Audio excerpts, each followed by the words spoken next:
Bien le bonjour à toi, jeune loulou de l'interweb mondial. C'est Eric de claquinouille.com. Et aujourd'hui, ce qu'on va faire, on va tout simplement, je vais vous détailler une manipulation que je pensais connement être complexe à mettre en place, mais qu'en fait, pas du tout. Donc, on va voir pourquoi c'est pas du tout complexe à mettre en place, mais que ça peut quand même rendre service bien. Le but de cette manipulation d'aujourd'hui, page 22, ouvrez vos cahiers, sortez vos crayons, on écrit les consonnes en rouge et les voyelles en bleu.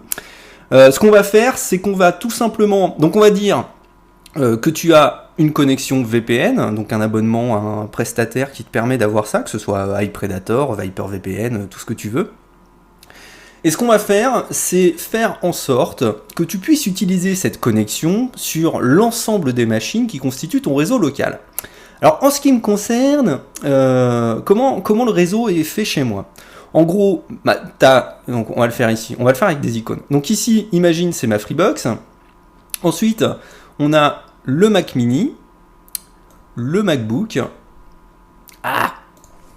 On a l'iPad et le Mac Pro. Je ne te parle pas de l'iPhone, etc. Donc, ce que je veux faire, en gros, c'est que la connexion Internet, elle arrive directement au Mac Mini. Et ce qu'on va faire, c'est faire en sorte que, puisque le Mac Mini a l'ensemble de la connexion Internet qui passe par l'intermédiaire du VPN auquel je suis abonné, eh bien on va faire en sorte que toutes les autres machines du réseau passent par le Mac Mini de manière à avoir une connexion sécurisée.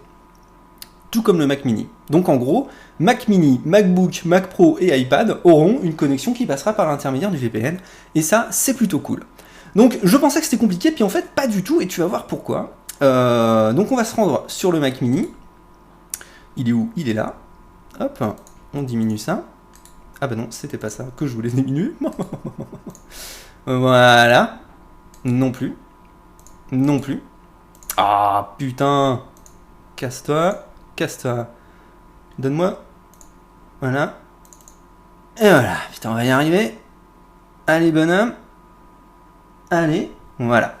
Donc ici on est sur le Mac Mini, et ce qu'on va faire, c'est tout simplement lui dire qu'on va partager la connexion VPN, c'est aussi con que ça. Et donc pour ceci, ce qu'on va faire, c'est qu'on va lui dire dans les préférences système, et on va cliquer sur partage, puisque le partage c'est bien. On va aller dans partage internet, et on va lui dire, voilà, tu vas partager toutes les connexions depuis iPredator, et par l'intermédiaire, tout simplement, du port Ethernet. On valide en cliquant tout simplement sur cette petite coche, et puis on va cliquer sur démarrer. Et donc le partage est maintenant apte et donc mis en place. Donc ce qu'on va faire, on va fermer ça tout simplement, on va démarrer la connexion VPN. Voilà, authentification. Voilà. Et on va regarder l'adresse IP qu'a maintenant le Mac Mini. Donc on va recharger cette page. Et voilà, donc j'ai une adresse IP. On me dit que c'est un proxy anonyme et qu'on ne peut pas définir le pays, tout le bordel, etc. Donc la connexion VPN est bien en place. On ferme, enfin on minimise. Et on revient maintenant sur le Mac Pro. Et sur le Mac Pro, ce qu'on va faire tout simplement, c'est qu'on va aller...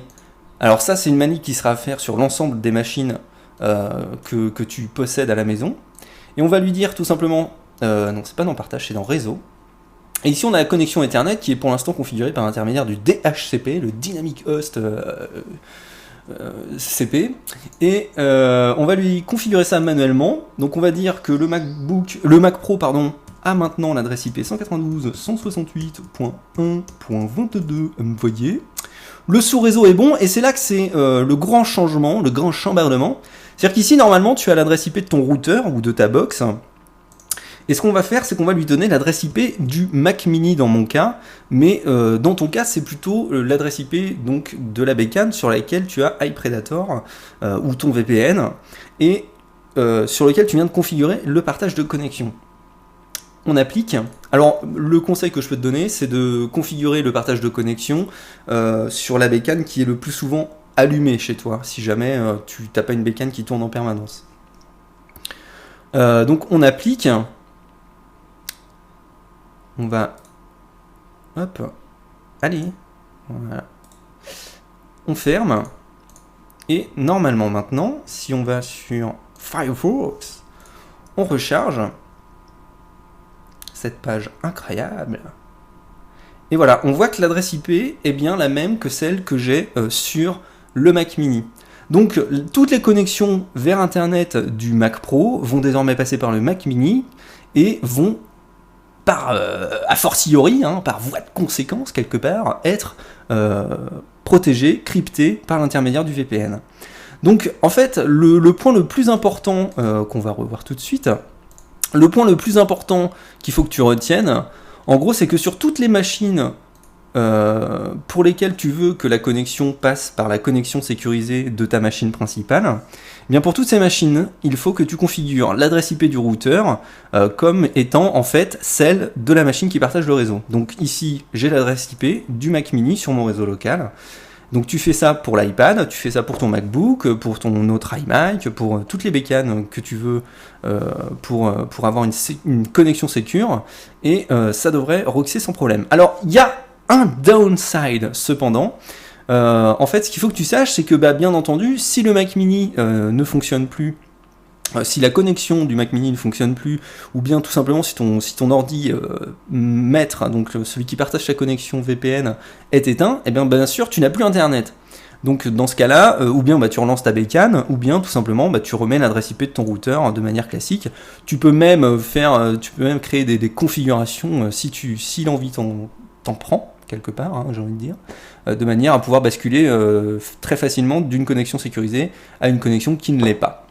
Voilà, donc c'était la petite astuce du jour. J'espère que ça te sera utile. En tout cas, moi en ce qui me concerne, c'est vachement bien parce que, notamment, je sais pas si tu en as entendu parler, mais en ce moment, les FAI français ont pas mal de problèmes avec YouTube et je me suis rendu compte qu'en passant par un VPN, on avait un petit peu de mieux.